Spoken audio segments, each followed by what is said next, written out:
Bingo! You're the only tattletale in the whole class.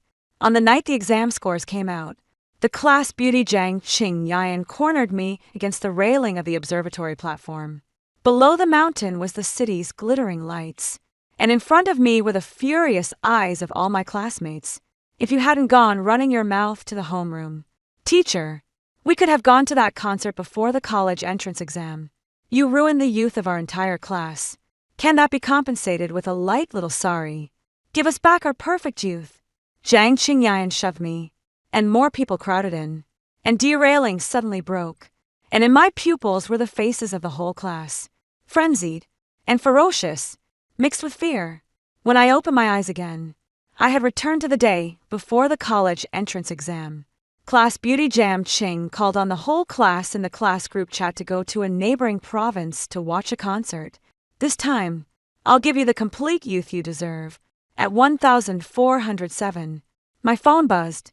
I opened a small group named Grade 12 Class 7 Youth Never Part. Messages are flooding the screen at an explosive pace. Zhang Qingyan at all members. Urgent notice. Huge, amazing news tonight. Right in neighboring Janga, Sheena's farewell tour concert final. Show poster image. Anyone want to go together? This is the last wild celebration of our high school days. If we miss it, it's forever. And this might be Shinyo's last concert. There are reports that he plans to quit the entertainment industry. The poster showed a male idol with exquisite features.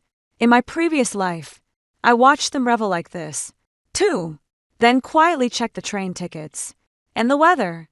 There were plenty of tickets left, but there was only one train back to Linjiang after 9 p.m. that night at 11:25. Moreover, the orange weather warning in the forecast was looming ominously from tonight until tomorrow evening. Janga and Linjiang-su, where we were located, would see heavy to torrential rain with thunderstorms in some areas. I posted in the group chat that I might not be able to catch the high-speed train back, that there was heavy rain, and too many uncertainties. Even if I did make it back smoothly, it would be after midnight, which would affect my rest. My message was instantly drowned out by remarks like, "You're such a buzzkill. If you're scared, then don't go. Weather forecasts are never accurate. We'll leave early, and young people can stay up late and still be full of energy the next day." When persuasion proved useless, I struggled for over an hour before finally calling our homeroom teacher later before they could enter the high-speed rail station gate. They were stopped by their homeroom teacher and parents who rushed over. Zhang Qingyan sent me a thumbs-up emoji sticker at the time. Then came the class monitor Chin Mingo, the study committee member Li Shai. I received 45 thumbs-ups. I didn't take it to heart at the time, feeling only relief that they had been stopped, so they hated me this much. Class monitor Chin Mingo replied almost instantly, "Chin Mingo, I'm going. I have to go. I'll be the first to sign up for the event Ching Yan organized at Jiangqing. I've wanted to see Shinya live for a long time, and I never expected to finally make that dream come true before graduation. This is what youth is supposed to look like. Anyone who doesn't go will regret it for the rest of their life." A few excited replies immediately followed. Leia Shinyu, my ultimate bias. Is he leaving the entertainment industry? Then I definitely have to go. One Lily, what's youth without a little craziness? We have to go. Zhang Chanshin +1. If we don't go crazy now, we'll graduate. But hesitant voices also emerged. Wanjing Zhenheo City. It takes about an hour and a half by high-speed rail. The college entrance exam is tomorrow. Will we have enough time to come back? I'm a bit scared. Zhao Feng. The main issue is that there are no tickets available. Listening outside the venue feels a bit strange. Plus, the first exam tomorrow is Chinese. If we don't rest well, I am worried. The moment a hint of doubt emerged, it was immediately drowned out by an even more overwhelming wave of enthusiasm. Chinmingo *** at Lu Jing. What's there to be afraid of? The latest high-speed train back from Janga is at 11:30 p.m. and the concert ends at 10 p.m. We can take a taxi. We'll definitely make it. We need to relax even more before the college entrance exam. Jiang Qing *** at Zhao Feng.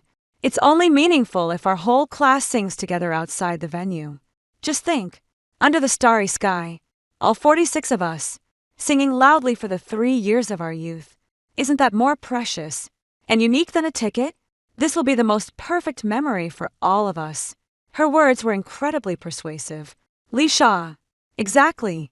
We might be scattered inside the venue, but outside, our whole class is together. Just thinking about the scene makes me want to cry.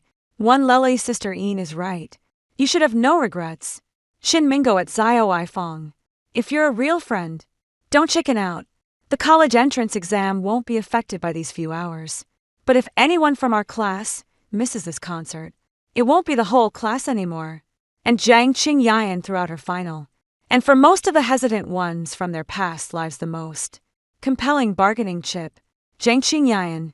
I know everyone is worried about time and expenses. How about this? I'll cover the round-trip high-speed rail tickets for everyone. Consider it my graduation gift to all of you. And a farewell to our shared youth. A series of Sister Yen is awesome. Sister Ian's generous comments were pushed to the top. Zhang Qingyan all right. To ensure everyone can go together without leaving anyone behind. And to make it easier to keep track, we'll purchase the tickets together. Students who want to go, please send me your ID numbers via private message now. I'll buy the high-speed train tickets to Jenga together. I've booked the Forg 25 train. So hurry up. Students who have already sent me their information for confirmation, please follow up in the group chat to make it easier to keep track. Soon a chain message was initiated formatted as 01-Zhang Xingyin Youth Without Regrets. Shin Mingo followed closely behind. Then 03L, Xia 04 Wing Lele 05 Zhang Cici names popped up one after another. The screen emitted a cold white light, and I watched coldly as the chain jumped to 28 within 2 minutes. Just then a private message popped up. Zhang Qingyan Sherna. What about you? Will you come? Cute emoji. Zhang Qingyan. This is a group activity. Everyone is coming. We're just waiting for you. You wouldn't let me. And everyone down. Would you? Looking at the 2 messages from Zhang Qingyan, I typed quickly, not going the typing indicator at the top flickered for quite a while. Yang Xingyan. Oh. Zhang Qingyan. All right. It seems you really don't like participating in group activities. Zhang Qingyan. You're just too unsociable. That's why you don't have a single friend in class. Never mind. I won't force you. She didn't send any new messages. But almost at the same time, a private chat window from class monitor Chin Mingo popped up. Chin Mingo bingo. Xinyan says you're not going Chin Mingo. What's going on with you? The whole class is going, and you're the only one being different. Don't you have any sense of collective honor? Chin Mingo. This might be our last group activity in high school. And you don't even care. Do you have to act so aloof and studious looking at that series of accusations and collective pressure? I felt unusually calm inside me. I just don't want to go. It has nothing to do with being aloof or loving to study me. Group activities are voluntary, aren't they? Chin Mingo. Fine. Fine. You're so noble. If you don't want to go, then don't. Chin Mingo. But by Shingo, I'm warning you.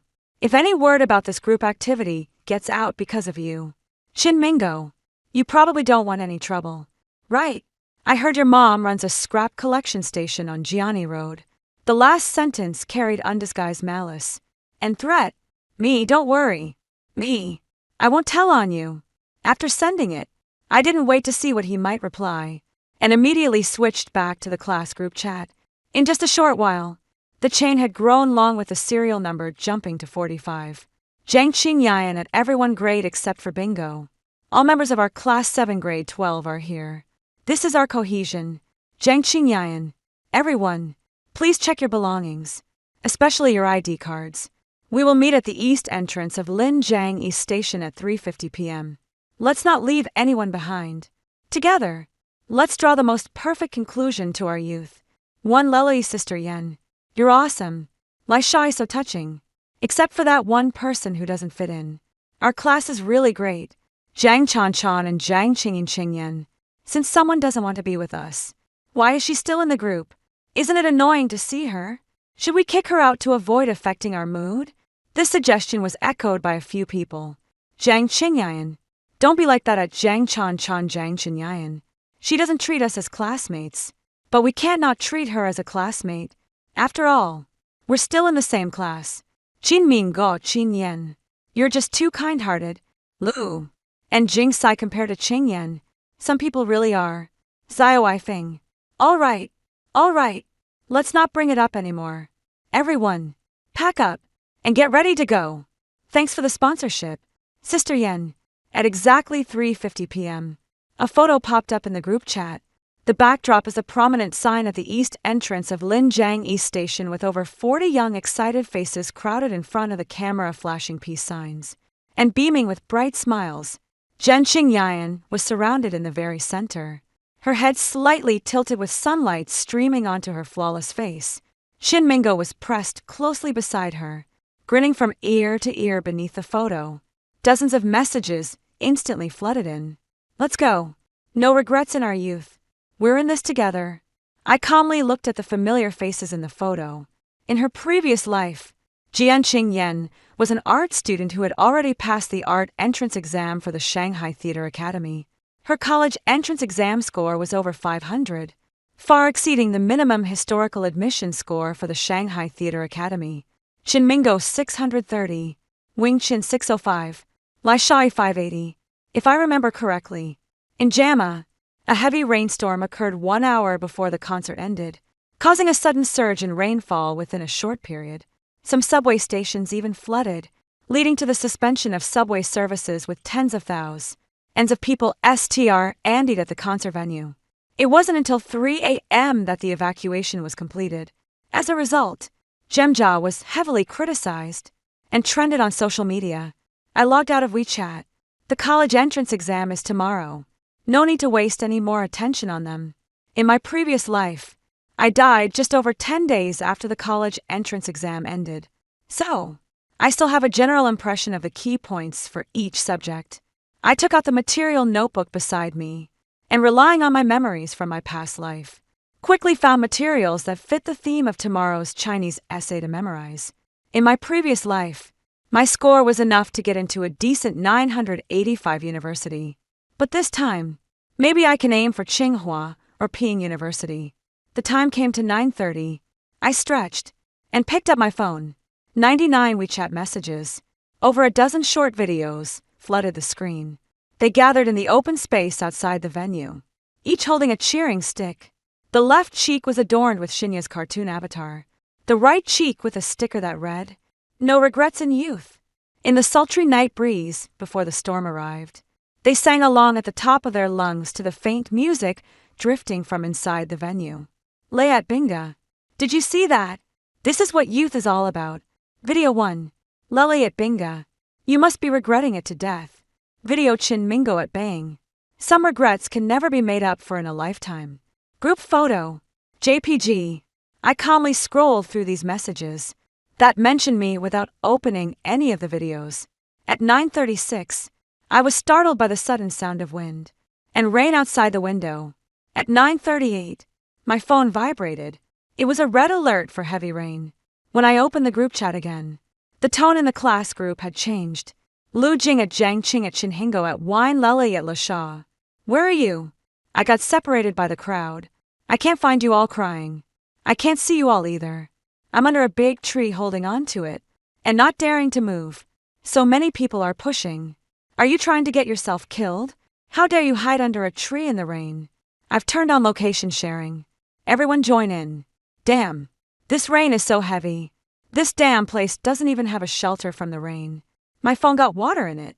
I logged out of WeChat, opened Zaya Honu, and searched for Shinya Janha concert. The real-time page had already refreshed with many new posts. Complaint Shinya's team is dead.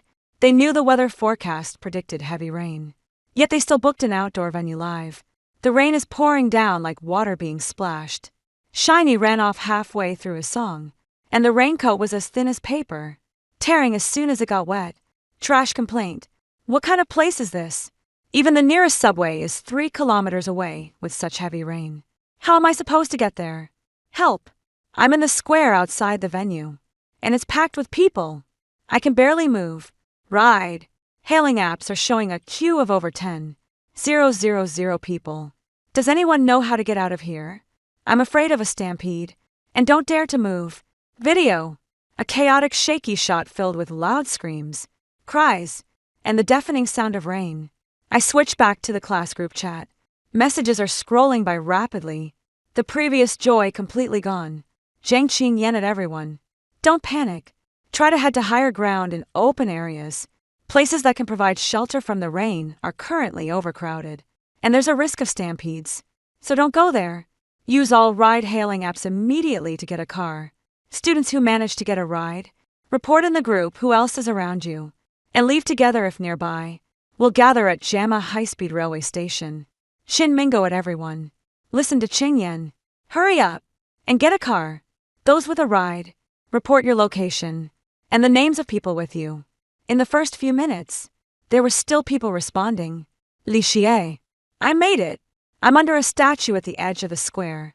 Zhang Sisi, Xiaoai, Feng, Wang Roy, and Zhaoan Run are with me. Zhen Qingyan. Okay. Lai Sha. You 5 head to the high-speed rail station first. And let us know when you arrive safely. But soon Li Shai, the driver, called and said the rain is too heavy. The road is flooded quite deeply. He doesn't dare to come. And he can lead. One Lele, my driver, can lead on me too. Lu Ziming DDQ position 14377. Xiaoai Fong map Q position 988. Estimated wait time over 4 hours. Are you kidding me? Panic began to spread. Is anyone there? My shoe got squeezed off. My phone is about to die. The rain is too heavy. I can't even open my eyes. Yang Xingyan. What should we do now? Wan Jing. My phone screen is starting to get blurry from water getting inside. Why did I have to come to this godforsaken place? Can we still leave tonight? What about the college entrance exam tomorrow after this voice message? The group chat fell into a brief dead silence for a few seconds only. Outside the window, under the tranquil night sky of Linjiang, Su came the distant muffled sound of thunder. Lu. And Jing's retch shattered the barely maintained unity. My phone is almost out of battery. 2. Who brought a power bank? Please. I'm begging you. My shoes are long gone. My feet have been stepped on countless times, and now they're soaked in water. I regret it. 2. What a load of crap about a perfect youth right now. I just want to go home. I just want to walk into the exam hall normally tomorrow at June Qingyan. Why don't you say something? What should we do now? You're the one who brought us here. This last message, calling out by name, brought the simmering resentment directly to the surface. A few seconds later, the class monitor's message popped up. Xin Mingo, Zhang Weiming. What are you talking about? The sign-up was voluntary back then. No one forced you. Xin pay for everyone's travel expenses out of her own pocket to make everyone happy. How can you say something like that? Isn't that ungrateful? Xin Mingo. Xin has been trying to find a solution. Everyone, don't worry. I promise tomorrow we will all make it to the exam on time. Trust me. The group chat fell into silence with no one responding to his words. His phrase, trust me, hung there alone, seeming somewhat ridiculous. A few agonizing minutes passed. Zhaoan ran. My mom called me, and I confessed everything to her. She said she and my dad are driving to pick me up sobbing. As I was watching the messages about parents coming to the rescue popping up continuously in the group chat, the door was suddenly pushed open. My mom rushed in, holding her phone with a panicked expression. Yo-yo, what happened to your classmates? The parents' group chat is blowing up. The parents are now taking turns saying they're driving to some fifth stadium in Django. It's the middle of the night, and it's pouring rain. How dangerous, even under normal conditions. The drive takes 3 or 4 hours. I looked up calmly and said, Mom, my classmates went to Django for a concert and are now trapped at the stadium. Unable to leave, Mom was taken aback for a moment. The anxiety on her face slowly shifted into a complex mix of shock. She opened her mouth, but in the end only managed to stammer out a few words. These kids, what are they thinking? The college entrance exam is tomorrow. Switching back to the group chat, the screen was already flooded with messages about parents rushing to help, mixed with regret, relief, and worry for their parents at this moment. Zhang Qingyan appeared again. Zhang Qingyan and everyone stay calm. Listen to me. We absolutely cannot let parents drive here on their own. Zhen Qingyin Len Zhang is also experiencing heavy rain, and the road conditions are extremely dangerous. Moreover, it's impossible to pick up speed. By the time parents arrive, it might be past midnight. Making this trip would be exhausting for both the parents and us. Jiangqing. And I've already posted a help request on Zahonu. And we explaining that dozens of college entrance exam students are trapped. It's gaining a lot of attention now. Jiangqing. And everyone quickly message your parents privately and ask them to contact the homeroom teacher, report it to the school, and have the school reach out to the relevant departments in JAMA on our behalf. With public opinion and pressure from the school, efficiency will be at its highest. Let's wait for a unified rescue effort. Her words were clear and logical, offering what seemed like the most feasible path amid the panic. The complaints temporarily stopped, and most people agreed, starting to follow her instructions. Mom watched me finish the milk inside. The parents' group chat says the school has contacted the relevant departments. The bus will take them directly to a hotel near the Jenga high-speed rail station for accommodation, and they'll take the earliest train back tomorrow morning. The school will also send a shuttle bus to pick them up at the station. After this, these kids will definitely not dare to act recklessly again. I responded with a sound, my fingers sliding across the screen as I looked at the scattered messages in the group chat. Saved. Almost scared to death. Qing really knows how to handle things. Don't worry anymore. Everything's been resolved. You have an exam tomorrow, so get some sleep early. Mom said softly. Okay. I didn't explain that I wasn't worried, and obediently turned off my phone screen outside the window. The rain continued to fall, tapping against the glass with a persistent rustling sound. Mom, I said suddenly, gazing out at the dense night. I need to leave early tomorrow morning. I remember this rain drizzling on until noon tomorrow with prolonged heavy downpours causing road flooding, and the college entrance exams leading to a citywide traffic jam tomorrow. In my previous life, I left at 8 o'clock and barely made it into the exam hall by 9. My mom paused for a moment. All right, I'll tell your dad. Is 7:30 okay for leaving? I nodded without saying anything more. But in my mind, the train schedule I had looked up earlier came to the surface. The earliest high-speed train departing from Jia arrives at Lingjiang East Station at 8:20. Even with the school shuttle and no traffic, it takes 35 minutes to get from East Station to the No.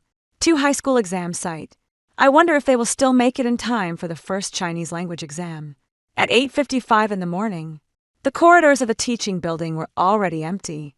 I stood outside the familiar exam hall and took one last look at my phone. The group chat titled Class 7 Senior Year, Youth Never Ends still showed a red with 99+ messages. But the latest update was from the early hours of the morning. I noticed that the number of group members had changed from 46 to 43. 3 people quietly left the group chat. I put away my phone, handed it in, passed through the security check, and found my seat. The teacher was already opening the sealed exam paper envelope, and the answer sheets were already placed on the desks at 11 o'clock. The bell signaling the end of the exam rang on time. The rain had stopped, and the sky was even beginning to clear up. I followed the crowd out of the exam hall and turned my phone back on. Dozens of messages flooded into WeChat in an instant, almost all from Mom. Jojo, what a tragedy. Your classmates, none of them were able to enter the exam hall. Image. They didn't arrive until 9:16. The exam staff at the entrance absolutely refused to let them in, saying, "The rules are the rules. No entry allowed if you're more than 15 minutes late." These kids broke down on the spot. Several of them knelt down and begged right there, crying their hearts out. Some parents almost got into a fight with the security guards, trying to force their way through the checkpoint. All right, why am I telling you all this? Just focus on your exam. Don't let it affect you. The photo was well taken, showing classmates in matching white t-shirts and black pants. Some were slumped on the ground, wailing loudly. Others were clinging to their parents, while most sudden silence around the tightly closed entrance of the exam site. Applying pressure, I put away my phone and walked toward the school gate. Mom, dressed in a festive chong, Sam waved vigorously to me through the crowd. Our class, on the other and was unmistakable. A group of people in uniform always stands out, especially when they're surrounded by their respective parents. I guess these clothes were probably prepared by the relevant authorities after they were picked up in the rain. Many of them had red, swollen eyes, their expressions either dazed or agitated. several uniformed staff members, and the homeroom teacher were speaking among them. Most notably, a reporter from a local TV station was pointing a microphone at Zhang Xingyan, who was surrounded in the center. Her face no longer had yesterday's refined appearance. It was pale with dark circles under her eyes, but her back was straight, and her voice could faintly be heard through the noise. This is entirely an act of God, an unavoidable natural disaster. We are victims too, after 12 years of hard study. Just because of this heavy rain and the resulting traffic paralysis, we are to be deprived of the right to take the exam. Is that fair? We dem. And that the education department take our situation seriously and give us a chance to retake the Chinese language exam. This is not only about giving us an explanation, but also about upholding the very principle of educational fairness. She spoke with clear logic, her emotions restrained yet compelling, and all the classmates and parents around her echoed her sentiments. It felt like a lifeline. After the reporter finished the interview and left, the students immediately gathered around her, chattering all at once. Qingyan, can we really retake the exam? Will we be able to go to college? Zhang Xingyan rubbed her temples, her voice weary, but trying to sound calm. A collective absence from the exam. Plus, the heavy rain was a natural disaster, and public opinion is now paying attention. The probability of a retake is not small. Everyone, stay steady and do well on the remaining exams. At that moment, she looked up, her gaze cutting through the crowd, and Elle, aiming precisely on me. She paused, said something to the classmates beside her, and then walked straight toward me, stopping in front of me. She looked me up and down. By Sherna, she began, her voice a bit horsero, though the corners of her mouth lifted into a faint, cool smile. How did the exam go? Pretty good. Is that so? She wore a half smile, her gaze sweeping over the group of uneasy classmates behind her before settling back on my face. Out of the whole class, you're the luckiest one. You got away. Unscathed. I said nothing. Took my mother's H, and prepared to leave. Don't go. It was the class monitor. Chin Mingo. Just now you were watching quite intently, weren't you? Seeing so many of us miss the college entrance exam. Begging and pleading here like a joke. Do you think you're particularly wise? Particularly clear-headed? Feeling especially smug inside? I paused in my steps around us. The gazes of my classmates and some parents converged on me. In those gazes, there was curiosity, despair, and a raw, naked resentment. Why were you the only one unaffected? I let go of my mother's H and faced them instead of wasting time and energy venting here. It's better to find a place to rest during the lunch break and prepare for the upcoming exams. You all seem to be in a rather poor state. After saying that, I no longer looked at anyone's expression. Holding my mother, who seemed to have something to say, but hesitated, I turned and merged into the gradually dispersing crowd. At 5 o'clock in the afternoon, the bell signaling the end of the comprehensive liberal arts exam rang precisely on time. I Andied in my paper and walked out of the examination hall. The hallway was bustling with people, some joyful, and others with faces full of worry, and some even quietly sobbing. After leaving the exam center, I didn't immediately turn on my phone. It wasn't until I got into the car my mom drove, closed the door, and shut out the noisy voices outside that I unlocked the screen.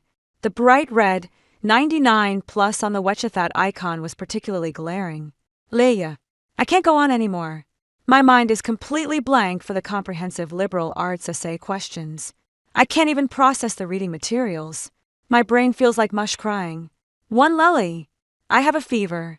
38.9 degrees Celsius. I almost passed out halfway through the exam. The invigilator came over and asked if I wanted to stop, but I pushed through and finished. It must be a disaster. Though, Zhao Weifeng, I've been feeling nauseous the whole time, with my stomach churning. I had to guess on several multiple-choice questions. Lu Ziming. I got caught in the rain yesterday, and today my throat hurts like it's being cut by a knife. I can't stop coughing, and the examinee next to me keeps glaring at me. Chan. I had diarrhea just 20 minutes into the exam, and had to run to the bathroom 3 times throughout the whole test. I have no idea how I managed to take the afternoon exam. The information kept piling up, each sentence soaked in physical agony and despair over the college entrance exam about half. An hour later, Zaoen forwarded a Weibo link to the group chat. Zaoen, have you all seen this? The link title is quite eye-catching. Hashtag who should pay for the collective absence from the college entrance exam due to Crossrovin's fan chasing the day before the exam? Hashtag Illic. It's a long post by an information blogger, although it doesn't directly name the school or class. The description: on the day before the college entrance exam, a class of students collectively traveled to a neighboring province to attend a concert, got stranded due to heavy rain, and missed the Chinese language exam, requiring a makeup test easily aligned with Jiang Qing's interview from the morning for those who are paying attention. The wording of the blog post is sharp. After 12 years of hard study, choosing to chase stars across provinces on the eve of the college entrance exam is an extreme irresponsibility toward one's own life. Heavy rain is a natural disaster, but choosing to engage in such a high-risk activity the day before the college entrance exam isn't that a man-made calamity? If the consequences of one's own poor decisions are to be mitigated by society offering a makeup exam, whereas the fairness for those who strictly adhere to the rules and prepare diligently, the meaning of educational equity lies in providing everyone with an equal starting line, not in covering for the recklessness of certain individuals. The sentiment in the comments section is almost overwhelmingly one-sided. You made your bed, now lie in it. You're all adults or almost adults. You should take responsibility for your own choices. Laughing to death. You went chasing after celebrities the night before the college entrance exam. And now you're crying. Support no retake. Rules are rules. If this can be made up for with a retake, does that mean all candidates can just mess around before the exam from now on, since someone will always bail them out if they make a fuss? Occasionally, a few comments attempting to explain that they're just kids or they've already learned their lesson were instantly overwhelmed by more intense 18 years old. And still a child, more like a giant baby. Now they realize it's a lesson. What were they doing earlier? The group chat fell silent for a few minutes. Then messages suddenly exploded. Lu and Jing. How dare they say that about us? They have no idea what we've been through. One Lely. It's over. It's all over now. With public opinion like this, how can we possibly retake the exam? Leia Jiang Qing Yanqingyan. What do we do now? Didn't you say public opinion was on our side? Xiao Weifeng. Even after being criticized on the hot surge, you still have to take a makeup exam. Jiang Qingyan remained silent the entire time. Her profile picture hung quietly in the group member list, with her last message still lingering from last night when she told everyone to stay put and not move around, saying she would go find them. The group was flooded with anxiety and panic. Some people began blaming each other for why they went in the first place. Others complained that the person who posted was meddling in things that weren't their business. And some subtly pointed the finger at Jiang Qingyan, who had initially suggested the idea. Finally, it was Qin Mingo who broke the deadlock. Qin Mingo, stop arguing. What's the point of saying all this now? Qin Mingo at Jiang Qingyan. Think of something. Isn't your dad really rich? Can't he hire some trolls to turn the public opinion around? If we can't retake the exam, our lives are over. Still no reply. A long time passed. So long that dozens of new complaints had flooded the group chat, and the resentment toward Jiang Qing grew increasingly evident. Luan Jing timidly sent a message. Luan Jing, Jiang Qingyan isn't saying anything. Does that mean there's no hope for us to retake the exam? Zhao Xinran, I regret it. I shouldn't have listened to Jiang Qingyan back then. My parents were already on their way to pick me up by car. If they had come to get me, I wouldn't have missed the Chinese exam in the morning. No one spoke in the group anymore. On the day the English exam ended, I found out that Jiang Qingyan had ended the group on the afternoon when the scores were released. I returned to school to collect my graduation certificate. It was also the last class meeting for Class 7 of the senior year. Our homeroom teacher, Mr. Chin, stood by the podium with a somewhat troubled expression. Behind him, the blackboard was adorned with colorful chalk writing that read, "Happy Graduation, Class 7 of Grade 12. Under his palm lay a stack of graduation certificates and photo albums. When he saw me, his eyes crinkled into a smile. I imagine his feelings must be quite complicated before the scores came out. He probably thought his career was over. 46 students, and 45 of them were absent from the exam. But once my score was announced, he likely felt his career could be salvaged a bit. After all, he was the homeroom teacher who produced a hang student by sure nods here. He forced a smile and pointed to the back of the classroom where peanuts, melon seeds, and several boxes of drinks were piled up. Come on, help the teacher arrange the desks in a circle.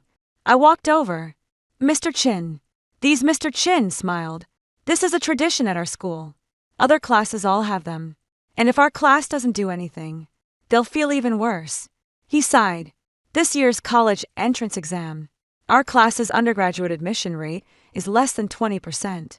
That 20% were originally outsed, ending students who could have aimed for 985 or 211 universities, while the majority of the others. He shook his head, not finishing the sentence, but we all understood what he meant. Teacher Chin dragged the table to the center of the classroom. Let's treat this as a mobilization meeting. I need to tell them that whether they choose to retake the exam, go to college, or directly enter society, they must understand, and that the college entrance exam is just one stage of life. Not doing well doesn't mean their lives are over. People always find their own way. He clapped his hands, and it's not like there's nothing to be happy about. You can choose between Tsinghua and Peking University at will. And as for Zhang Xinyan, she passed the humanities undergraduate cutoff, so getting into the Shanghai Theater Academy is a sure thing. I wasn't too surprised. In my past life, Zhang Xinyan scored around 550 on the college entrance exam. She pursued the arts because her family was wealthy, allowing her to freely chase her dreams, and her dream was to become a big star based on her past mock exam results. This score is just a stable performance. Moreover, Chinese has never been her strong suit. Her strengths lie in English and the liberal arts comprehensive subjects. It's quite normal for her to pass the undergraduate cutoff even without taking the Chinese exam. Teacher, can Zhang Qing really get into the Shanghai Theater Academy? The sudden voice startled me. Qin Mingo stood there, his face pale and sallow from staying up late with heavy dark circles under his eyes. He glanced at me, then looked at Teacher Chin, and asked that question again. Teacher Chin didn't answer, just waved his and Qin Mingo is here. Perfect. Come help set up the tables. The other students should be arriving soon. 2. Qin Mingo started moving the tables without a word, his movements rough. The students arrived one after another as I expected. No one had a smile on their face out of over 40 people. About 30 came, but Zhang Qing wasn't among them. After clearly learning from Teacher Chin that Zhang Qing wouldn't be coming to school, Zhanga, Lai Sha, and a few others looked visibly upset. I didn't pay much attention to them, as the classmates around me had already started chatting with each other. My mom wants me to retake the college entrance exam. But if I do, I'll lose my status as a fresh graduate. If I go to university with this score, I might only get into an expensive private school.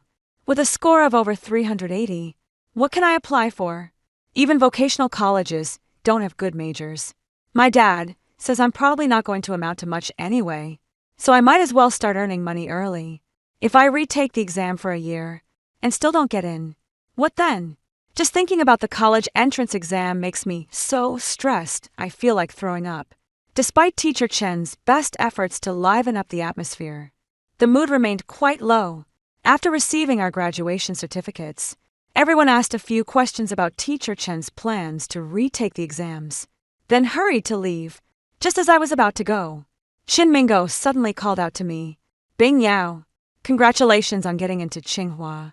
I met his gloomy gaze, and he slowly spoke. When Zhang Qing invited our whole class to go to a concert, you were the only one who didn't go. Did you check the weather forecast and know it would pour with rain? Why didn't you say something in the group chat? The whispers among my classmates faded away, and I stood there, feeling a chill run down my spine under their gaze. The admission letter arrived at the end of July. It was a deep red envelope, thick and sturdy. My parents repeatedly traced their fingers over the embossed print of Hang University on it, both grinning from ear to ear, saying they would take it to the cemetery to show my GRN parents. As my dad put it, the ancestral graves of the Bee family had finally produced a wisp of auspicious smoke. After that class meeting, Shin Mingo didn't bother me again. However, Lai Sha and Song Chan contacted me twice on WeChat, saying they wanted to apologize for what they said about me in the group chat, and also asked for some study advice. After I refused, I deleted them, and something happened to Jiang Qing. More than half a month later, on the afternoon of August 16th, I saw local news push art student in her prime disfigured by acid attack, 5 classmates involved, and arrested. Short videos are being frantically pushed with information from various channels enough to piece together the full picture. The victim is Jiang Qingyan, and the mastermind behind splashing her with acid is Qin Mingo. The motive is that Qin Mingo's confession to Jiang Qingyan was rejected, leading to his resentment. He exploited the jealousy and resentment of several others toward Jiang Qingyan to incite and plan the attack. The specific division of labor was clear. Xiao Weifang was responsible for contacting the purchase of corrosive liquid through special channels. Wan Leli was in charge of buying in small batches and amounts to avoid attention, while Lai Shai and Zhang Chanqian lured Jiang Qingyan to a less crowded side alley of a commercial street. Finally, it was carried out by Qin Mingo himself. Jiang Qingyan was transferred to a specialized hospital in another city on the same day. Her injuries were mainly concentrated on her face, and the prognosis is not optimistic. My mother was deeply saddened when she saw the news. After reading the news, I couldn't stop feeling a lingering fear. What a tragedy. Why are these kids so fixated on this? It's just the college entrance exam. It's not like missing it once means there's no next time they could retake it next year, or even go to a vocational college. There are always other paths. No, like this. They've ruined that girl's life, and they've thrown their own lives away. 2. How could they be so irrational? Just because someone said something, they followed right into the fire. I sneered inwardly. If they weren't so blindly obedient, so easily swayed, and if they had any sense, none of this would have happened. Not in my past life, nor in this one. Then, everyone may have a bright future. She grew more and more agitated as she spoke, suddenly turning her head and grabbing my and her face full of anxiety. Yeo, Mom is really worried about you going to Beijing alone now. It's so far away, and you're unfamiliar with the place. Please don't follow their example. If anything happens, you must think carefully. Discuss it with the family. Think twice before acting. Underst. And don't be impulsive. Don't listen to others' encouragement. Don't do anything you'll regret. Her palm was warm, holding mine tightly. I pushed away the chaotic thoughts in my mind and leaned in to hug my mother. I will. Mom, after hearing the first story above, what are your thoughts? Feel free to share your opinions in the comments section. Next, there is another similar story. Let's continue to see. I was reborn, and I even brought along a system that turns lies into reality. My stepmother cried to me, just like in my previous life, saying that my stepsister was pregnant with my fiancé's child, and begging me to give up my marriage. In my past life, I agreed for the sake of my stepsister's reputation, only to find out later that the pregnancy was nothing but a lie. But after I gave up the marriage, I was falsely accused of having an affair, which ruined my reputation and made me too ashamed to marry into the marquis household in this lifetime. Let the lie become reality. My stepmother and her daughters were about to be driven out of the mansion, so she lied and claimed she was pregnant, possibly with a boy. Since everyone is so fond of being pregnant, then let them be pregnant. All of them. I just wonder how my father, who suffers from a cold condition that makes him unable to impregnate women, will react when he hears this. I was reborn in my previous life. My stepmother and stepsister stole my marriage, ruined my reputation, and on the night before, I was forced to become a nun. I was killed by B, and my body dismembered when I opened my eyes again. I saw my stepmother and stepsister weeping in front of me, seemingly on the verge of fainting. Stepmother Belle, my dear, I know you have a kind heart. Your sister and Charles were just confused after drinking, and ended up conceiving the Cooper family's heir. If this gets out, the reputations of both the James and Cooper families will be ruined. I was about to stand up angrily and scold them for their shamelessness, knowing full well that the Mara's family would send a matron to inspect the bride's purity before. And how could they let my stepsister get pregnant in advance? They were clearly trying to force me to give up the marriage. Where my head spun, a burst of electronic sound echoed in my mind. Then an otherworldly voice appeared. Hello, host. Given that your previous life was shackled by lies, I now grant you the lies become reality system. Wishing you a pleasant rebirth. Ding. A lie from your stepmother has been detected. Would you like to make it come true? I immediately sat back down and nodded mentally, saying, yes. Then I watched as a STR of light flew from above my head into my stepsister's belly. She was crying and caressing it when suddenly she froze for a moment before continuing the caressing motion. Whether it's true or false, I'll give up this marriage today. It's not like I'm losing anything anyway. Thinking this, I nodded with a sorrowful expression and said, since my sister's pregnancy can't wait, I have no choice but to step aside. But once a woman is rejected in marriage, it's hard for her to marry well in the future. How am I supposed to live from now on? Isn't this just acting? I've learned how to do it since my rebirth. My stepmother gritted her teeth and said with a smile, of course, when it's your turn to marry, I'll make sure to give you a generous diary.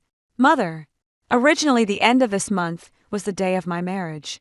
Someone go fetch 2,000 taels for the eldest young lady. Mother, life is not easy these days. Isn't 2,000 taels a bit too stingy? After all, the Mars estate is immensely wealthy, and this marriage was arranged by my maternal family. I remained calm and composed, engaging with them while carefully planning what to do next. All right, take the silver and stay in the backyard pretending to be sick. Don't go out. Yes, mother. With 5,000 taels in each, and I obediently feinted illness. However, I secretly began spreading rumors that Charles and my sister were having an affair, and that she was even pregnant with his child. Coincidentally, the two families began arranging a marriage substitution, using the excuse that I was too ill to marry into the Marquis's household. So, my sister would take my place. I took my time, waiting until they had settled the marriage arrangement, and the wedding date remained unchanged before I could come out and move about. It just so happened that I encountered Charles and my stepsister in the backyard, pulling and tugging at each other. All lovey-dovey. This Charles had long been dissatisfied with me, a half-orphan. When my mother was alive, we were indeed prosperous under the protection of my maternal GR and parents.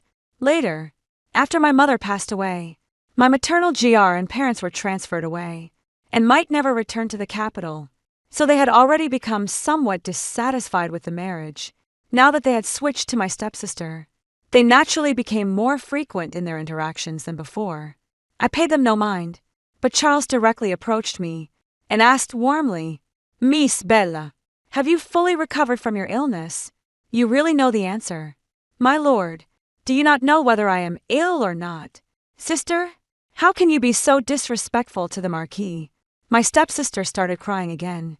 In my past life, her crying act caused me a lot of suffering. What? You too can do such despicable things. Yet, you're afraid of me. I wasn't finished speaking, but my stepsister immediately stopped crying and pulled me aside to threaten me. You better keep quiet. Otherwise, what? You've already done such a thing, and you're afraid the Marquis will find out you're pregnant with. What exactly do you want? Nothing. I just think that set of phoenix and flight jewelry of yours is quite nice. I'll have someone send it to you in a moment. Thank you so much, sister. I won't disturb you any further. With that, she smiled and left the residence. After all, with money and leisure at my disposal, I needed to secure a fallback plan. That fallback plan was the scholar who had just been beaten after ST ending up. There was no resentment in his eyes. Instead, he bowed and said, Thank you, shopkeeper, for letting me stay for free these past few days. When I pass the imperial exams in the future, I will surely repay your kindness. Seeing him like this, the shopkeeper really had no temper left and said, Forget it. Go to the Three Saints Temple outside the city. It's been empty for a long time, And you can make do there for a few days. C.H. Chandler agreed, picked up his backpack, and prepared to leave. If others thought he was just making empty promises, I knew that after he became the top scholar in his previous life, he truly wrote a plaque for this inn, and even renovated the Three Saints Temple. He was a truly upright and honorable man. Now there are only 3 days left until the results are announced, and at that time he will be the top scholar. I stepped forward and said, Innkeeper, the results will be announced in 3 days. Why not do a good deed to the end? I'll cover Mr. C.H. Andler's lodging expenses. After saying that, I took out 10 taels of silver and handed it to the innkeeper. He smiled and agreed immediately, telling the waiter, quickly arrange a superior room for Mr. C.H. Andler. C.H. Andler immediately bowed to me, a look of confusion appearing on his handsome face. Thank you, miss, but there's no need. I have a request for you. Would you please come into the room to discuss it in detail? Mr. C.H. Andler. C.H. Andler, being a man of etiquette, actually left the door open while we were in the room. I didn't mind, as my personal maid was waiting outside anyway, so I went straight to the point. Mr. C.H. Andler, I am the eldest legitimate daughter of Minister James. Recently, my engagement with the Mares family was called off. I can explain the reasons to you in detail. I didn't hide anything at all. I told him how my stepsister, pregnant with the Marquis's child, stole my marriage, and how the Marquis and my stepsister would meet in the backyard, hugging and holding each other. As I spoke, I cried. C.H. Andler, somewhat flustered and indignant, said, How could they treat you like this? Miss James, if there's anything I can do to help, just say the word. Mr. C.H. Andler, could you please propose to me after high school? I will bring a dowry to support your future career. Of course, you can refuse, but there are already rumors spreading that I can no longer control. They are trying to ruin me while playing the victim. I pleaded for his help and offered him 100 taels of silver. C.H. Andler was currently in need of money, and being a man of integrity, he truly accepted this marriage arrangement. After settling my own affairs, I returned to the James residence. As soon as I entered my courtyard, I saw a man sitting inside. Why is the Marquis in my humble courtyard? Is there something you need? Belle, I know you were forced into this. I truly feel for you. But you are aware of the current state of the Marquis's household because we offended the third prince. We are struggling in the court, even the income from our shops and estates has been mostly seized. I have no choice but to marry the daughter your father favors the most, so that he can help the Mars household overcome this crisis. Ding. Lord Cooper has told 3 lies. First, the Marquez household is not doing well. Second, he has offended the third prince. Third, the income from shops and manors has been seized. Host, do you wish to make these lies a reality? Children make choices. Adults take it all. I confidently declared to the system in my mind. Make them all come true. The system responded coldly and decisively. Understood. Host executing now. I said indifferently. Is that so? What does that have to do with me? Marquis, since you are now my brother-in-law, it is not appropriate for you to be in my courtyard. Please leave. He still wanted to say more when he saw a servant hurriedly running over, anxiously saying to him, Marc, someone from the residence has come to report that there has been some friction with the third prince's estate over the shop matter, and even a life has been lost. What? Marquis Cooper seemed extremely flustered, his entire face contorted. I smiled upon seeing this, and said, Mark, I have a word of advice for you. One should not speak too much, for too many words will inevitably lead to mistakes. You see, it has all come true. Charles gritted his teeth and yelled at me. Shut up. I chuckled softly. It seemed he wouldn't have any time to bother me anymore, wanting to have his cake and eat it, too. What a true scumbag. Because of this incident, even the James residence was somewhat affected. My parents and sister were busy figuring out how to use their connections to resolve this personal feud with the third prince's residence. Later, I heard that it took a full 10,000 taels to settle the matter. As a result, my stepsister's wedding was not as gr and as it had been in her previous life. Even before the Mars nanny arrived, rumors had already spread that she was pregnant before marriage. If my guess is correct, the Mars household must have sent someone close this time. Whether she is pregnant or not, only the elders in our household, and theirs would know. It certainly wouldn't spread outside, but how could I let them have their way that day? C.H. Endler came to my home with his mentor, the Chancellor, to propose. The betrothal gifts were not many, but the face was great. After all, one was the newly appointed top scholar, and the other was the Chancellor of the court. C.H. Endler was truly talented. After achieving the top rank in the imperial examination, he gained the support of the Chancellor. He had already secured a nominal position in the Ministry of Revenue, and was set to assume office immediately after returning to his hometown to pay respects to his ancestors. Before returning to his hometown, C.H. Endler came to propose as promised. Although it was a bit inferior to the Marquis' household, he was, after all, the newly appointed top scholar, and had the Chancellor as his mentor. Our family did not dare to treat him lightly, so both my father and stepmother received him together as the one being proposed to. I could not meet with external guests, so I was responsible for receiving the visitors from the Mars household. In truth, the Mars household sending someone to check on my well-being was somewhat insulting. However, as an established noble family, there were indeed some unspoken rules involved. My father's ST ending in the capital was not solid, not to mention the Mary's household. He wouldn't dare offend even an ordinary elderly person picked at our and from the streets of the capital. The matron from the Marquis residence brought 2 physicians, one elderly man and one middle-aged woman. The woman first examined my stepsister's body and then took her pulse. My stepsister was genuinely delighted to have Elle indeed. Such a good marriage for nothing. Her face flushed with shyness, sitting there with a spring-like radiance. She said, "Sister, I heard the new top scholar came to propose to you. They say he is handsome, but his family is impoverished. You'll have to endure some hardship in the future." I smiled and said, "No hardship at all. After all, the money you and your mother gave me will last for a while." At that moment, I noticed the female physician frown. She stood up and whispered a few words to the old doctor. The old doctor immediately stood up, walked over to his stepsister, sat down beside her, and took her pulse. She also sensed something was wrong, and quickly asked, "Is there something wrong with my health?" No one spoke, and the atmosphere grew very tense. I stood up and whispered, "Should I go find my father and mother? But how should I explain it to them?"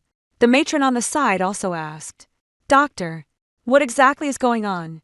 You are the physician of our Marquis' household. Surely there's no need to hide anything from me, is there?" The old physician bowed to the matron and said, "I wouldn't dare.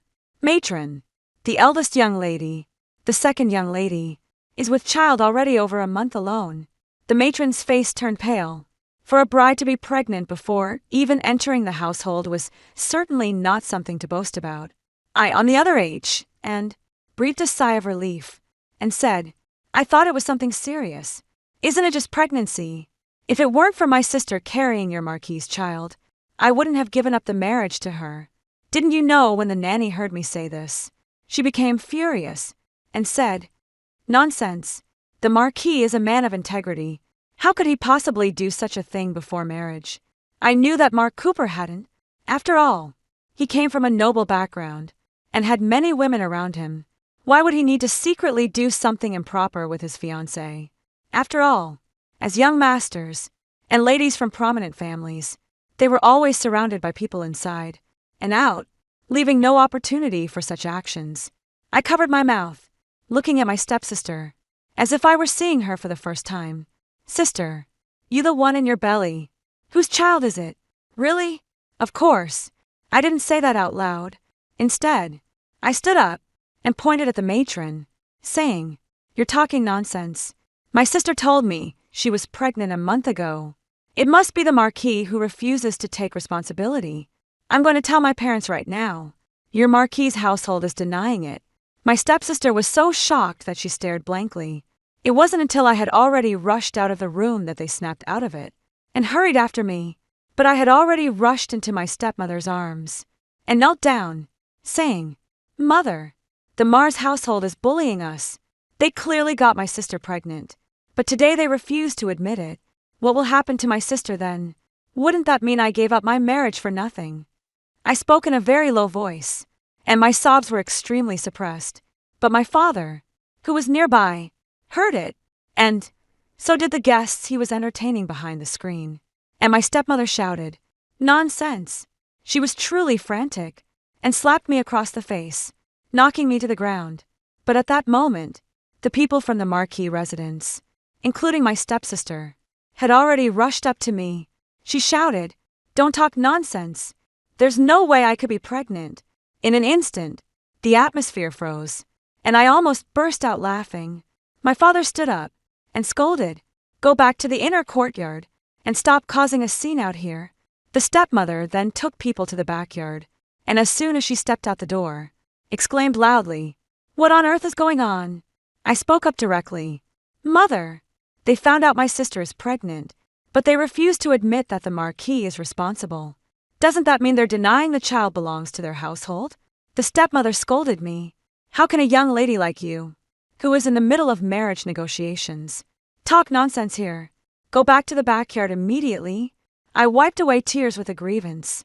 I was only standing up for my sister, thinking the Mara's household lacks responsibility.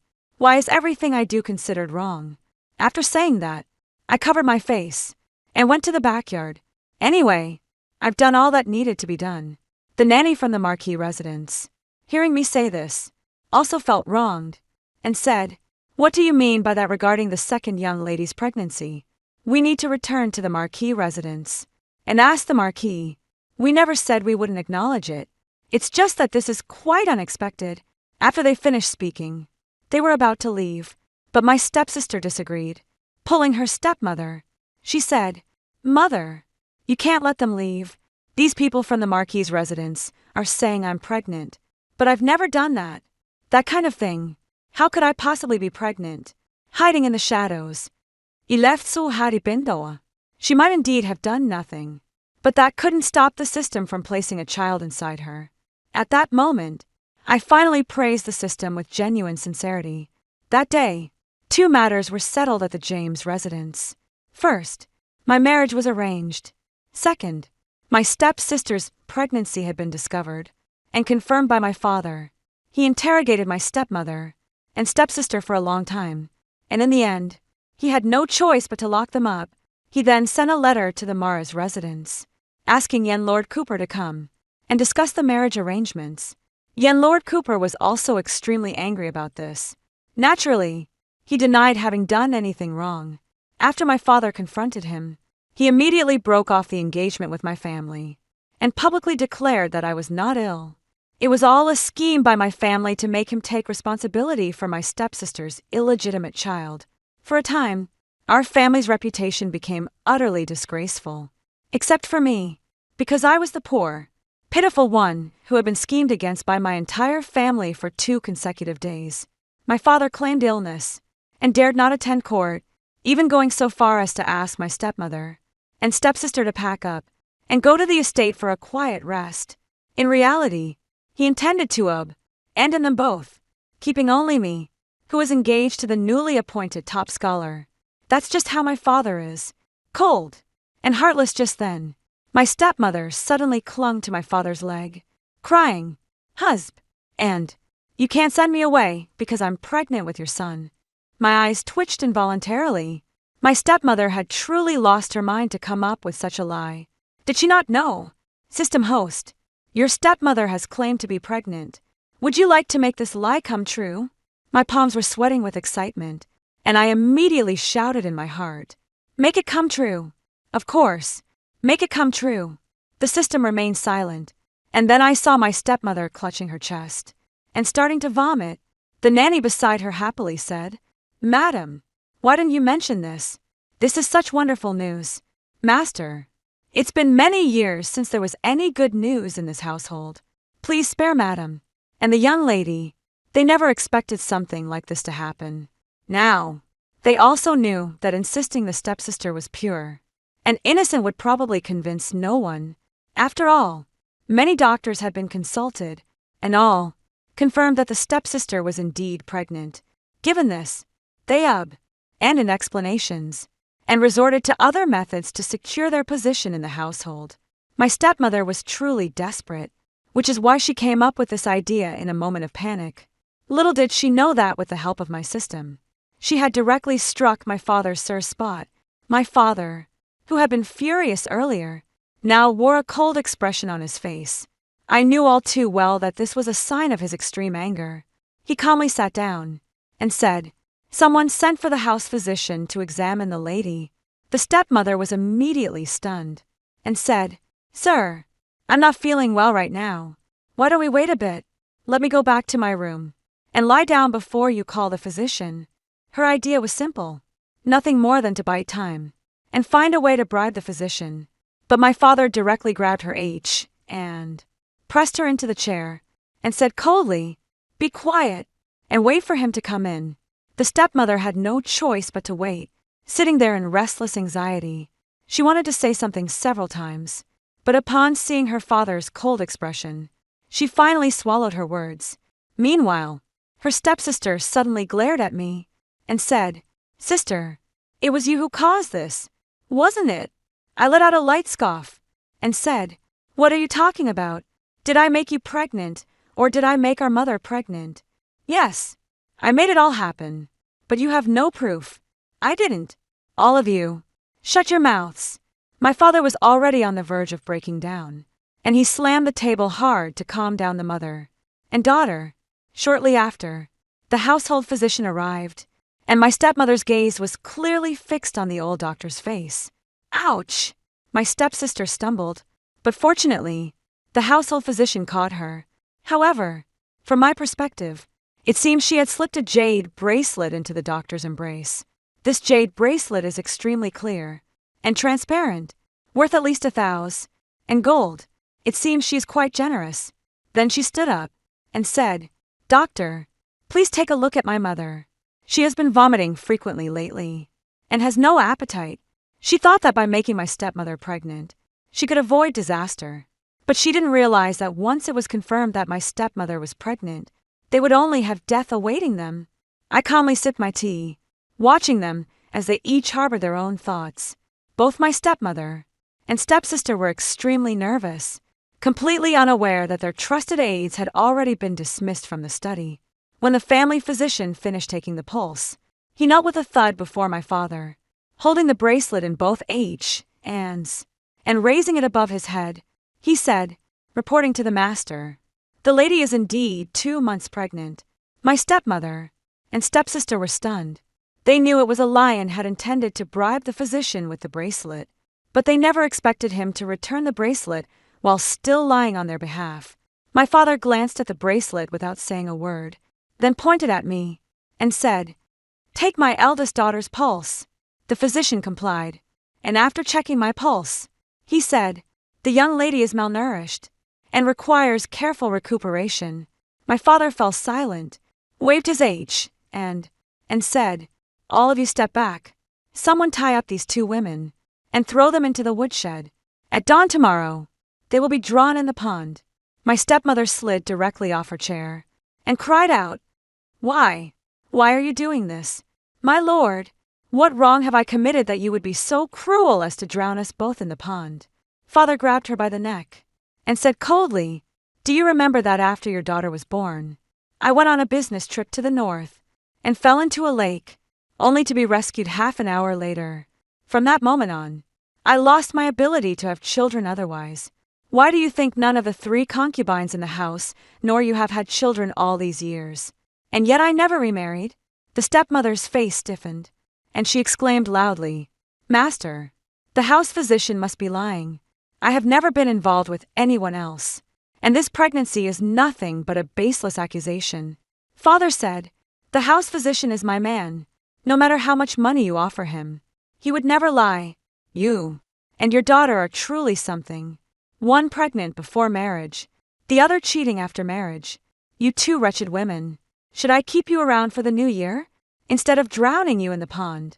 Both the stepmother and stepsister denied it vehemently, insisting that the house physician was lying. They also claimed that since the physician was my man, I was the one trying to harm them. I left with a smile, and just before dawn, When the sky was about to lighten, I arrived at the woodshed where my stepmother and stepsister were imprisoned. They had thought someone was coming to set them free, but when they saw it was me, their faces twisted in anger. "Are you here to laugh at us?" said my stepmother. "Yes, I'm here to see you make a fool of yourselves." I walked over to my stepsister and said, "I'm laughing at you, stepsister, for scheming to take my marriage, only to be abandoned by your lover. Look at the state you're in now, while that Charles is busy keeping his distance." My stepsister shouted angrily, "If I hadn't suddenly gotten pregnant, how could I have ended up like this?" She pounded her stomach with great force, but the baby remained completely unharmed. "Haha, didn't the stepsister claim she was pregnant with the Marquis's child? Too bad he doesn't admit it."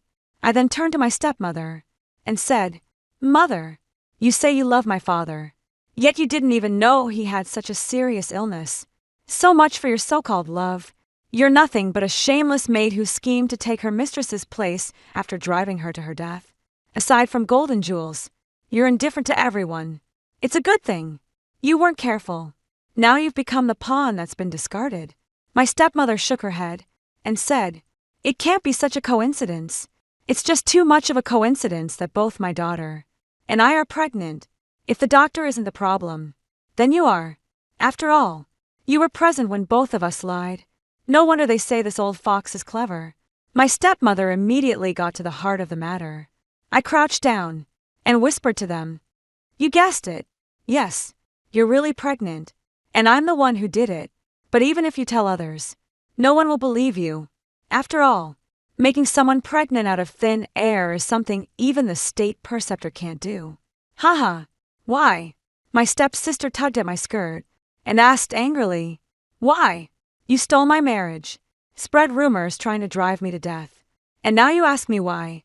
Do you think I'm stupid? Besides, didn't you say yourselves that you were pregnant? I just fulfilled your wishes. That's all."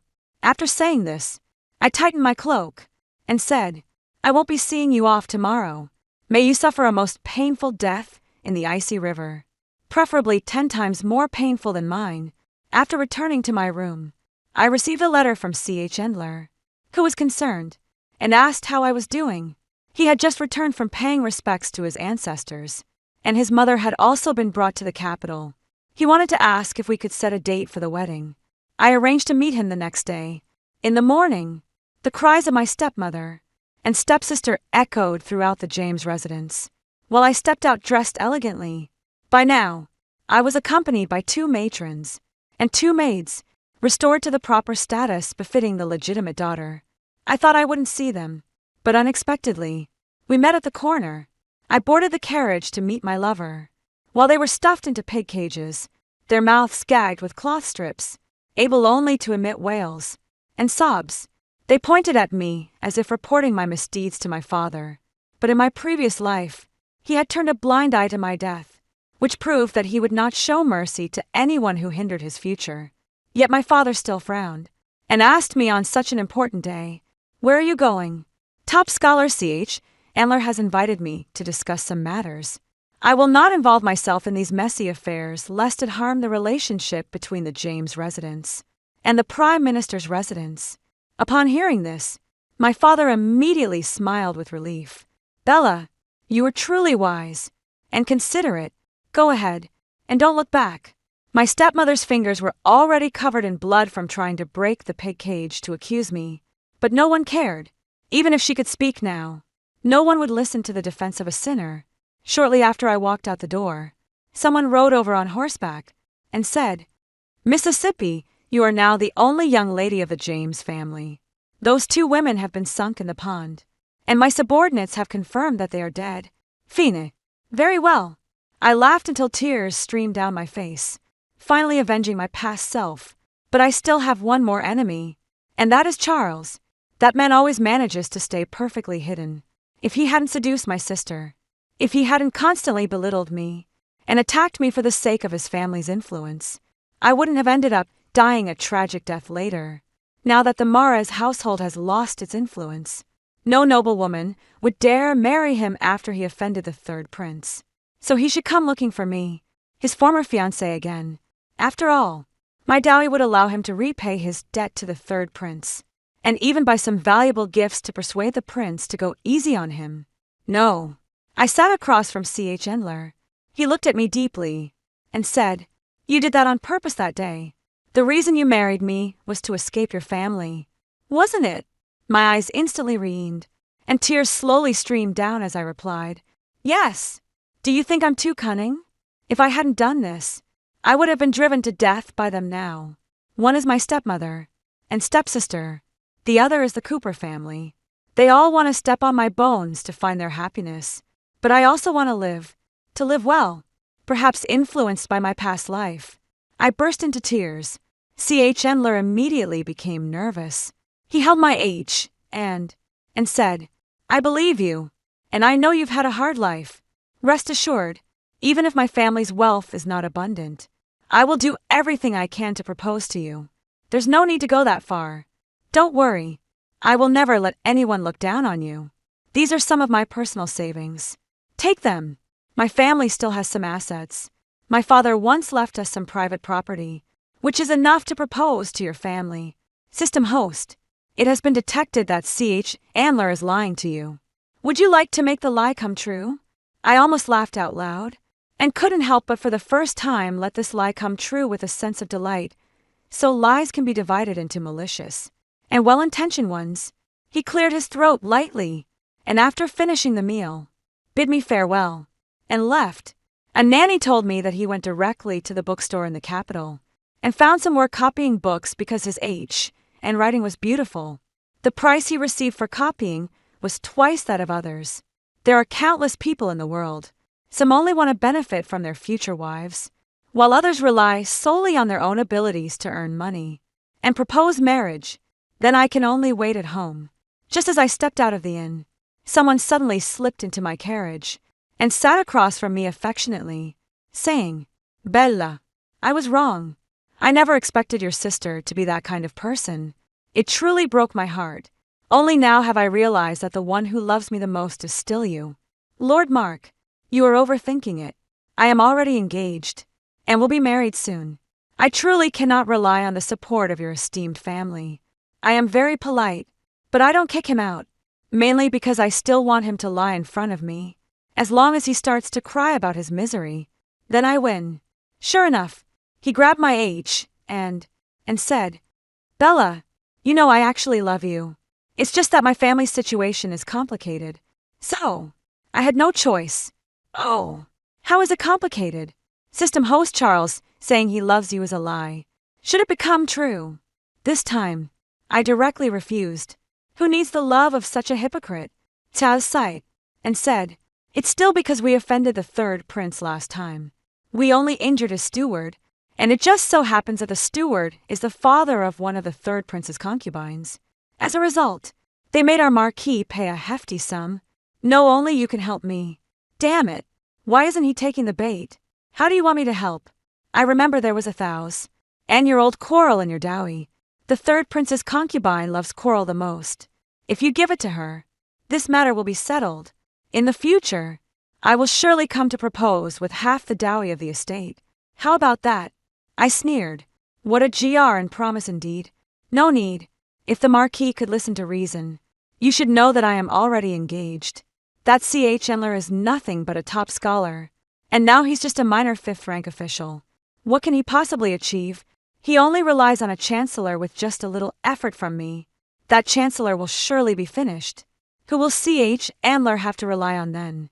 He finished speaking with a smug smile, but I caught the guilt in his eyes. System detected that Charles is lying to you. It is impossible for him to take action against the Prime Minister. There is an element of boasting. Would you like to make the lie come true? I analyzed it a bit, and realized that the system meant Charles was just boasting. He simply doesn't have the ability to take action against the Prime Minister. And even if he did, it wouldn't come to fruition. It's just empty talk, given that I decided to be more precise, and said inwardly, "System, make Charles's lie about taking action against the Prime Minister come true." The system remained silent, simply carrying out its tasks. "Very well. I shall await the Marquis's actions." I saw him freeze for a moment, then stand up, and awkwardly step down from the carriage. If I'm not mistaken, He must be going to take action against the Prime Minister. I wasn't the least bit worried that he could bring down the Prime Minister. After all, the old man was a veteran of 3 dynasties. How could someone so insignificant possibly harm him?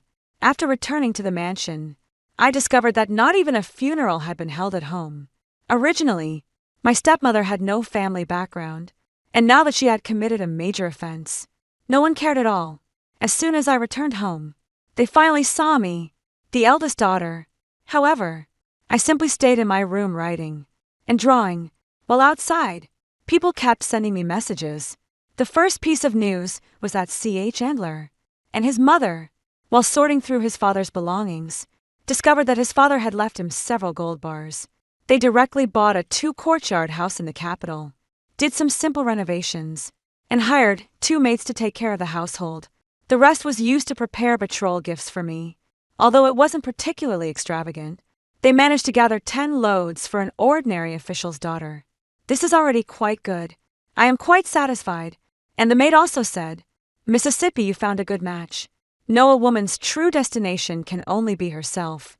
No matter what, one should not tie their life to a man. I will marry him in the future. After all, I know how unfair this era is to women who lose their chastity before marriage. In this life, I can rely on C.H. Andler's strength to grow.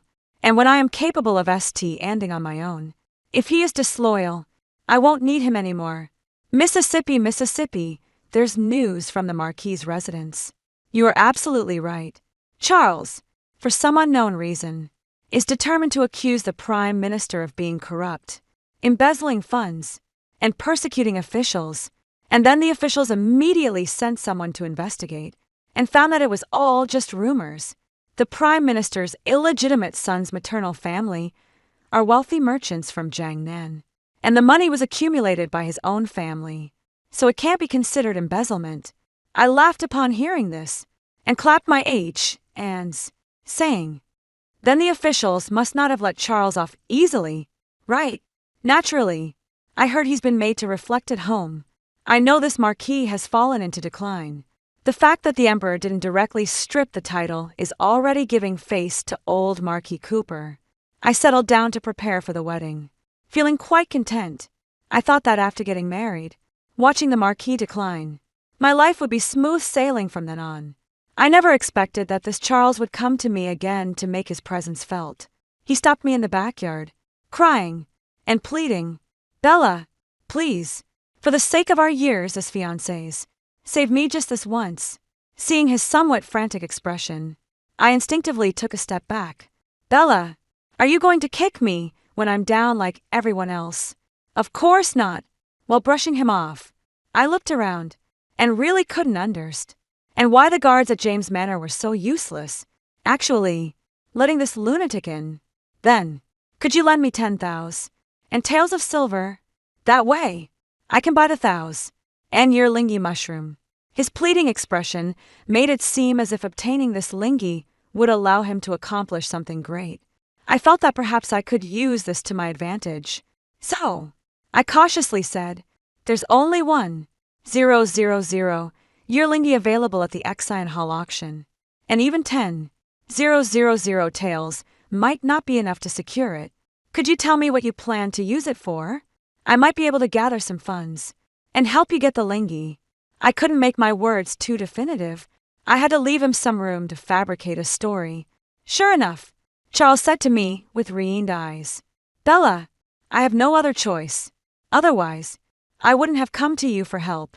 The truth is, I offended the Prime Minister, and he knows many people in the martial world who have poisoned me with a deadly toxin. If I don't take the Ganoderma soon, I'll vomit blood and die." After hearing this, I was also very anxious, and exclaimed, "What should we do?" "All right, you sneak back first. Once I marry into the Lincoln family, I'll sell both the dowry and the betrothal gifts to raise money for you to bid on that Ganoderma. By the way, can you tell me exactly when the poison will take effect, so I can prepare?" Xiao sighed. "It's only a matter of these 2 days." My eyes welled up with tears, but the system spoke in my mind once again. "Host Charles has told you 2 lies, one about being poisoned, and the other about the poison taking effect in 2 days should the lies be realized. I didn't even hesitate, and said directly, "Yes." Charles instantly felt his whole body turn cold, but his chest was burning with discomfort. He coughed up a mouthful of blood on the spot, looking at me with pitiful eyes, his gaze also filled with doubt and panic. "Hurry back, and wait. In 2 days, I will have someone send you the banknotes. Just make sure my father and C.H. Chandler don't find out." Charles was deeply moved, grabbed my H, and said, "Thank you, Bella. Only now do I realize that you are the one who treats me the best." I thought to myself, yes, so good that it will cost you your life. The next morning, I married into the Lincoln family with great fanfare. Although the Lincoln family was not as wealthy as the James family, it didn't matter, as the so-called high society had nothing particularly comforting about it. The Lincoln family, however, was different. My mother-in-law treated me extremely well, and the 2 servants were sincere and honest. I only brought along 1 personal maid and 2 guards who also served as coachmen. Yet, my dowry filled an entire room. After all, my father would have no more children, so he truly spared no expense. On the 2nd day of the wedding, I invited my mother-in-law and the whole family to the hot springs at the estate in the outskirts. The estate was originally a dowry gift for my mother, and it was arranged very cozily. They held great respect for me, the eldest young lady, so we set off in a GR in procession. C.H. Chandler was also on his wedding leave, and naturally accompanied us tonight. The moon was bright, and the stars sparse. The weather was excellent. I wonder where the truly poisoned Charles will end up vomiting blood and dying. What I never expected was that he would choose to die right in front of me just as I had stepped out of the hot spring and changed my clothes. I heard someone outside say that a drunkard had collapsed in front of our hot spring villa, calling out my maiden name. Upon hearing this, I had a rough idea of who it might be, so I went out with the guards I had brought from home. Charles was crawling toward me while vomiting blood, still saying, "Bella, save me. Money. The Ganoderma. If we just give the Ganoderma to the Empress, the Mara's estate can be restored. But why am I poisoned?" I walked over, crouched in front of him, and whispered, "Wanna know?" He looked at me in confusion and nodded. "Because I can make your lies come true. For example, you told me you offended the 3rd prince, and then you offended the 3rd prince. You told me you were going to mess with the chancellor, and then you did. And for instance, you said you were poisoned, and then you were poisoned, and this poison without the thous, and your Ganoderma, it will erupt in 2 days. Impossible. You didn't have such skills in your previous life. You're lying." Charles suddenly said this, and I was taken aback. So, he had also been reborn. I hadn't noticed, but thankfully he was still as arrogant as in his previous life, looking down on me, and thinking that a woman like me couldn't stir up any trouble. I stood up, and said with a smile, "Charles, have you ever heard of karma? In our previous life, you caused me to die a miserable death. In this life, some debts must be repaid. What are you 2 thinking of this?" She nodded with a sorrowful expression, and said, "Since my sister's pregnancy cannot wait, I have no choice but to step aside. But once a woman is rejected in marriage, it becomes difficult for her to marry well in the future. How am I supposed to live from now on? Help me." His H, and was about to touch the hem of my skirt, but he was kicked away by the guards beside me. At that moment, C.H. Chandler came out, held me, and said, "Don't be afraid. This man was punished by the Prime Minister, and must be here seeking revenge out of resentment." Someone quickly informed the Prime Minister. Perfect. He even found the excuse for me, and I pretended to be pitiful watching Charles take his last breath while barely holding back laughter after such an incident. We couldn't continue soaking in the hot ring, so we returned to the capital. Not only did Charles die, but he was also stripped of his title under the accusation of intentionally harming a 3-dynasty elder. His body was hastily buried by his clan, a far cry from the glory he had in his previous life. When I returned to my parents' home, I noticed that my father looked at me with a hint of fear. After all, he is my father. At first, he might not have had any clue, but gradually he would start to figure things out. Not long after, he retired and returned to his hometown, but before leaving, he recommended C.H. Chandler for a promotion of 3 ranks to the authorities. if I'm not mistaken. He intended to use this method to save his own life. I did not drive him to the brink. After all, my future child would need a living and somewhat reputable maternal family for support, and C.H. Andler, true to his grateful nature from the previous life, held me in high regard and affection. We had a son and a daughter, both of whom achieved some success. The Lincoln family's reputation remained pure and upright, becoming a model in the capital. He probably knew I had some abilities later on, but he never asked for details. I once asked him why he didn't inquire. He smiled and said, "My wife lives more clearly than any of us, so why should I bother with unnecessary questions?" I hugged C.H. Andler and smiled, thinking that having such a confidant in life seemed to be enough afterwards. I still told him about the system, and we used it to do many things that helped the country. It was then that I realized my rebirth had not been in vain. After hearing the second story above, what are your thoughts? Feel free to share your opinions in the comment section.